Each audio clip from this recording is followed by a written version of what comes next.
Hey guys, it's day 8 of the anxiety and depression vlogs. Today there wasn't really a video, like a vlog as such, because I wanted to speak to you tonight. These videos, trying to find something to do every day is quite hard. Obviously, I don't struggle to go out. Well, I do, but then I don't. I don't know. It's funny. It's like sometimes I struggle to go out, but then sometimes I don't. And I think it's just that like thought process going on in your head. But I just thought I'd talk to you guys because obviously there's going to be a few days where there won't be a full vlog because I've struggled. And so I'm thinking more of... Sorry, I'm being nosy. I can hear people. So I'm thinking more of comment down below what type of videos you'd want for the days that I can't go out. I'm going to try and go out for these 25 days. It was easy at the start, but I think it's because I started on a weekend, because obviously it was the first.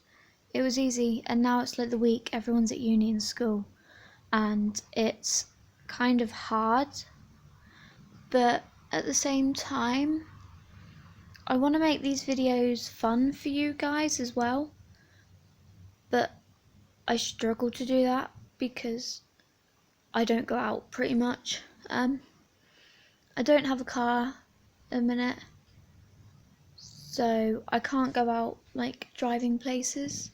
My mates who do drive, they're either at work or they're ill at the minute. And then even then, there's not really many places we can go, and they're all like the not YouTube types. They're all the let's work.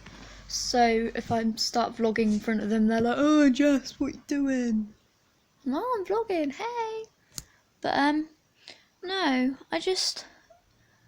I want your guys' opinions and to reach out there and see what some people's coping mechanisms are and all sorts like that, because my coping mechanism is I need to wear my beanie, I need a bottle of water and a bag. Every match day at football, it's always got to be beanie, water bottle and sick bag all the time. The next couple of weeks is going to be kind of hard because I'm going to try and start catching buses again. I've got job centre on Wednesday. I've got to pick the girls up from school Monday and Wednesday.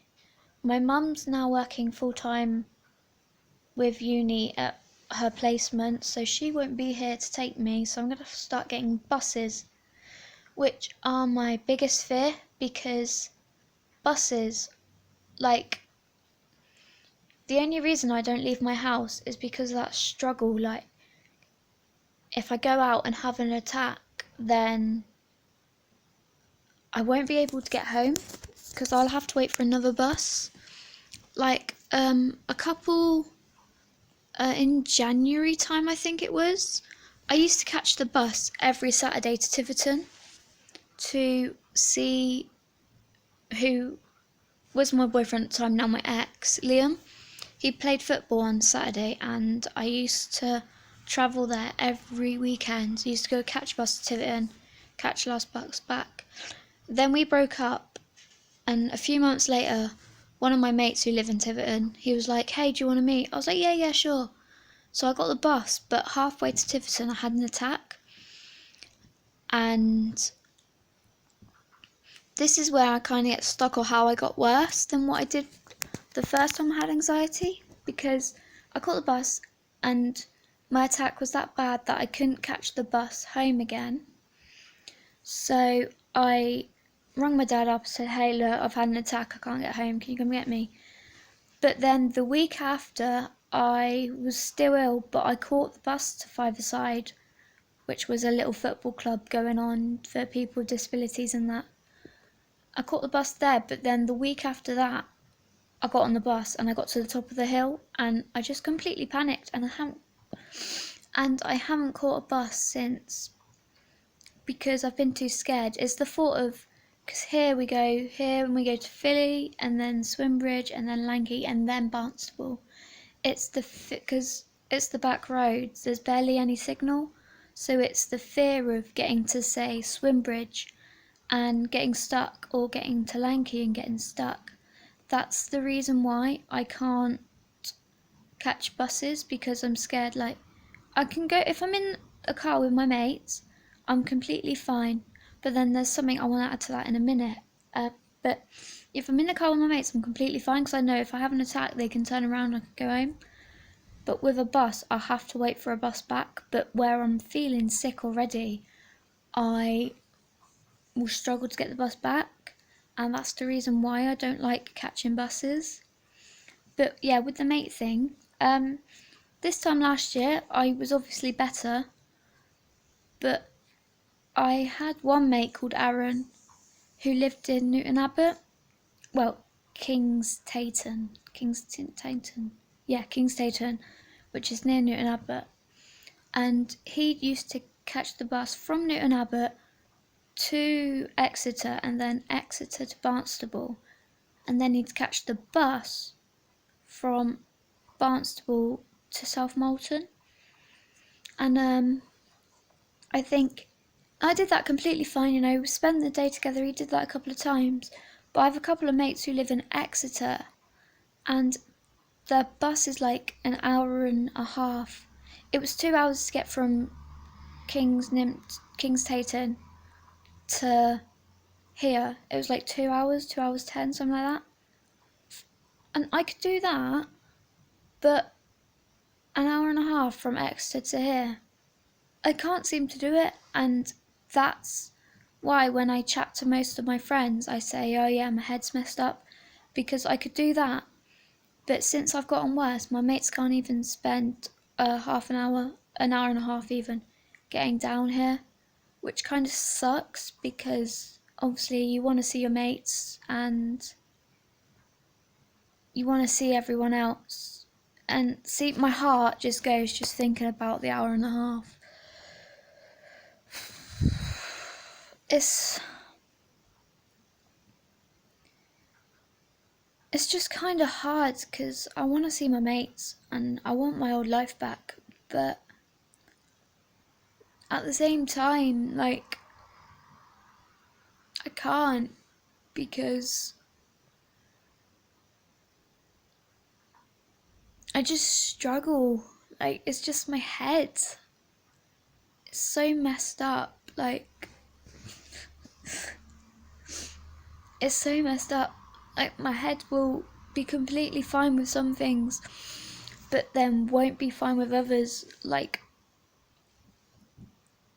going back to the buses thing, I used to catch the coach to my matches all the time, but my dad would always drive behind me.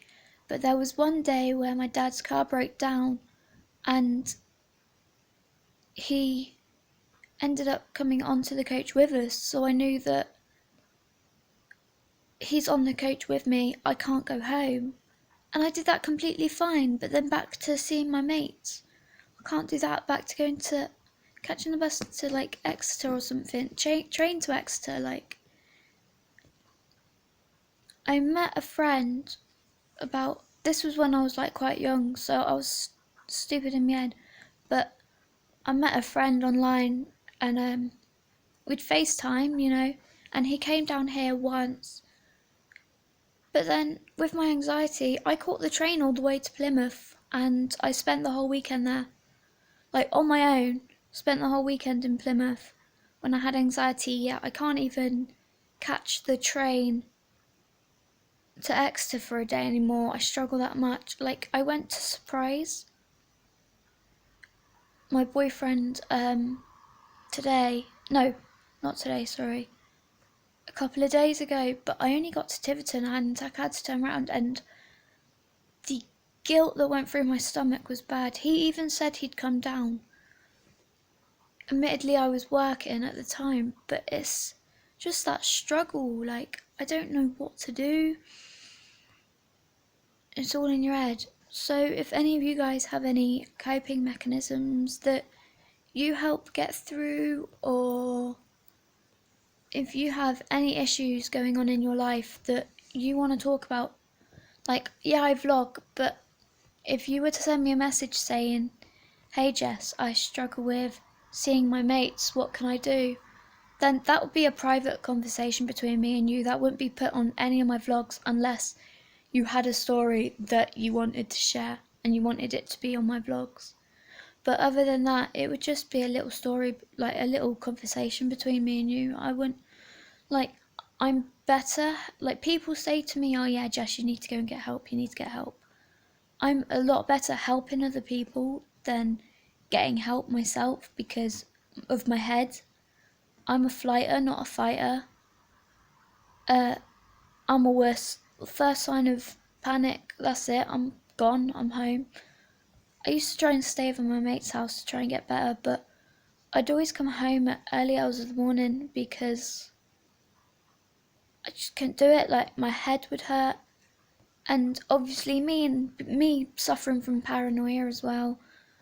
Like, I'm the only reason I don't fight my way through my attacks is because where my head hurts, I'm worried that I'll do some damage to myself, and then that's where I go wrong, I think, is just panic. Like, last night, we had a massive thunderstorm and it shook the house, the baubles on the tree shook, and the lightning bolt, and I mentioned in my last vlog, the lightning bolt wiped out a power cable just across the road in one of the fields, wiped out the whole of the town. I freaked out about that. I really did, and it was just scary. Like, I don't know, I just get scared of like the smallest things. Like, suffering from paranoia and anxiety, you just get scared from everything. Admittedly, I don't like thunder and lightning anyway, but that power cut, I thought I was gonna die. That's how like paranoid and anxious I got. But yeah, I don't know, I just thought I'd do a talking one just to explain. I think I went a little bit too deep into it all, but I just thought I'd explain things a little bit more into why I want to raise awareness for anxiety and depression in these 25-day vlogs, and why some days it'll be talking, some days it'll be daily vlogs. Today was going to be a my sister controls me 24 hours challenge thing, but I just woke up, I felt so ill. So that's not happening now, so that's going to happen on, that's either going to happen tomorrow or Monday, because I've got the girls on Monday. I don't know what Roxanne's got planned. She was sort of smirking at me when we were talking about it last night. But yeah, thanks for listening to this very deep convo. Obviously I've got more things to say, but I think this is enough for one day. So yeah, if you like this video, give us a big thumbs up, click subscribe and the little bell button so you never miss another video.